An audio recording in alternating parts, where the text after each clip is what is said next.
And so he yelled at me, and I didn't have the nerve to walk out. So I waited a couple of weeks. Next time this guy yells at me, I'm going to walk out. He yelled at me, I didn't walk out. Next time he yelled at me, and finally I summoned the nerve to walk out. The waitress had called in sick that day. This was during rush hour, so the place was full of customers. I went in the back, took off my apron, and I walked out. That was an act of defiance that no one had ever done to my dad. He came home that night and he was furious. And I was laying on my bed, and my dad came to my bedroom and said, "Why did you leave?" And I said, "Dad, I got sick and tired of the way you spoke to me, and I was not going to put up with it anymore." And my father paid me $10 a day plus tips. He balled up the $10. He threw it at me as I lay on my bed. He walked out of my bedroom, and my father and I did not have another conversation for 10 years. And when I say not another conversation, I mean not another conversation. Not even, think it might rain? How about those Dodgers? Hey, look at those Rams. Nothing. And he was easy to avoid because he worked long hours. I knew what the hours were. And I just avoided him. Not that we had a big house or anything, but I just avoided him. So now I graduate from high school. I go to college in New England. I go to law school in the Midwest. I end up working in Ohio. And I would come home, of course, to visit my mother, but I would just make sure my dad was never around when I was there. We did not speak to each other for 10 years. Now I'm 25 years old. I've just graduated from law school. I just passed the California bar, passed the Ohio bar. I should be living large. I'm working for a law firm that's now called Squire, Patton & Law. It's one of the biggest law firms in America.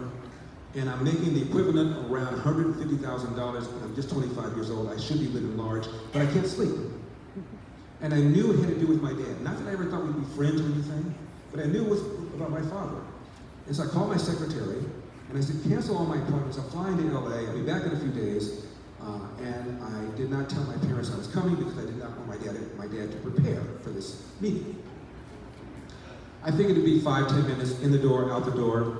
So I get to LAX. I take a cab right from LAX to the restaurant. He closed at 2:30, I knew that. I got there at 1:30. My dad was shocked to see me. I had my luggage, and he said, "Should I put your luggage in the back?" I said, "No, Dad, I'm only gonna be here for 5 or 10 minutes. I'm gonna tell you something. I'm gonna tell him what an SOB I thought he was. I figured he'd tell me I was an ungrateful son. Maybe I'd be able to sleep." So he said, "Wait till we close," and I sat there for an hour, and I said, "Now, Larry, calm down. Don't tell him everything he's ever done. Don't tell him every spanking he ever gave you. Don't tell him everything. Just cliff notes, a few highlights, 5 minutes. Call him an SOB. He'll probably call you an ungrateful son. Then you'll be able to sleep." So I waited for a whole hour, calmed myself down. My dad sat on the stool right next to me. And I teed off on him. I spoke for 20 minutes non-stop. You guys know how I can go. I told him everything he'd ever done. I told him about the time he spanked me in front of my best friend Carl. It was embarrassing. The time he spanked me in front of my cousin Elaine, who was visiting from Cleveland. It was embarrassing. Every whipping, every spanking, everything he'd ever said to me, everything he'd ever done to me, I told him, and I was spent. I was out of ammo for 20 minutes. And he looked up and he said, "Is that it? You didn't speak to me for 10 years because of that?" And I said, "Yes." And for the first time, I saw my father cry. I did not think the man had the ability to cry. And he said, "Larry, let me tell you about my father." Now let me pause a little. I knew nothing about my dad's life. I didn't give a damn. I didn't like him. I mean, I knew he didn't have any brothers and sisters because we never got any Christmas presents. And I met his mom one time. That was it. I didn't know anything about his life. It never occurred to me to ask because I didn't care. I didn't like him. For the next 8 hours, the two of us sat on a stool, and my father told me about his life. He said, "Larry, you know your last name, Elder?" I said, "Yes." He said, "That's not my father's name."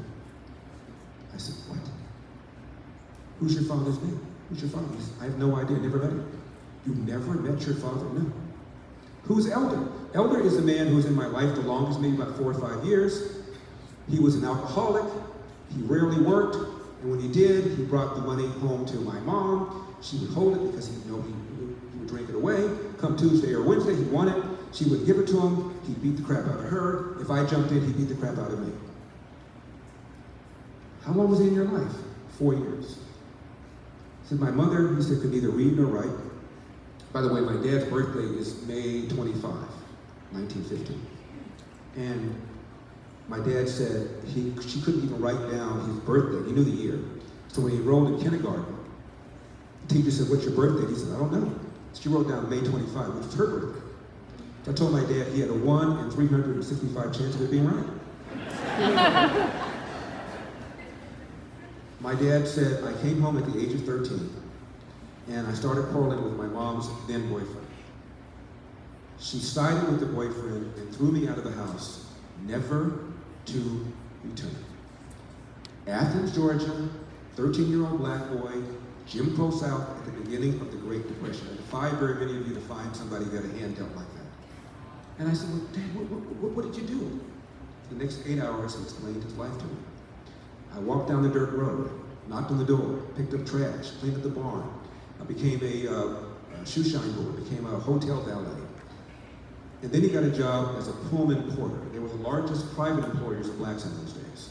And he was able to travel all around the country. This little black boy from Athens, Georgia was able to go all around the country. And he came out to California one time on a run. And it was sunny, people seemed to be more friendly, and he could walk in the front door of a restaurant and get served, and that blew him away. Because he always had crackers with him and cans of tuna, because he said you never knew if you were going to be able to get a meal in the South. And he made a mental note, maybe someday I'll relocate to Los Angeles. Pearl Harbor. My dad joined the Marines. I said, Dad, why the Marines? He said, 2 reasons. You know what I'm going to say? They go where the action is, and I love those uniforms. My dad was stationed on the island of Guam. He was in charge of cooking for the colored soldiers. He was a staff sergeant. War's over, goes back to Chattanooga where he met and married my mom to get him a job as a cook. Walks around, 3, 4 restaurants, to his face, we don't hire niggers. My dad goes to the unemployment office. Lady says, you went to the wrong door. My dad goes out to the hall, sees colored only, goes to that door to the very same lady who sent him out. She just wanted him to know what the rules were. My dad came home to my mom and said, this is BS. I'm going to LA, I'll give you a job as a cook, I'll send for you. Comes out to LA, walks around. I'm sorry, you don't have any references. Where are your references? We need references. My dad said, I need references to make ham and eggs? Unemployment office, this time just one door. Lady says, I have nothing. My dad said, what time do you open? She says, 9. What time do you close? She says, 5. My dad sat in a chair for one day, 9 to 5. Next day, half day, she calls him up. I have something, I don't know whether or not you're gonna want it. My dad said, of course I'm gonna want it, I'm starting a family, what is it? She says, it's a job cleaning toilets and Nabisco brand bread. My dad did that for 10 years. Took a second job cleaning toilets at another bread company called Barbara Ann Bread for 10 years. Cooked for a family on the weekend. Went to night school 2 or 3 nights a week to get his GED. That's why the man was cranky, he wasn't sleeping. 15 minutes here, half hour here, maybe an hour here, maybe 2 hours here. If I don't get at least 4 or 5 hours, you don't want to be around me. The man never slept. That's why he was so cranky. You sleep like that and you walk into a household with 3 rambunctious boys, what kind of mood are you going to be in? So, as we're speaking, the man is getting bigger and bigger and bigger, and Larry is getting smaller and smaller and smaller, and now I'm crying. And I said, Dad, please forgive me. And my dad said, there's nothing to forgive, you just didn't know, but follow the advice I've always given you and your brothers. Hard work wins.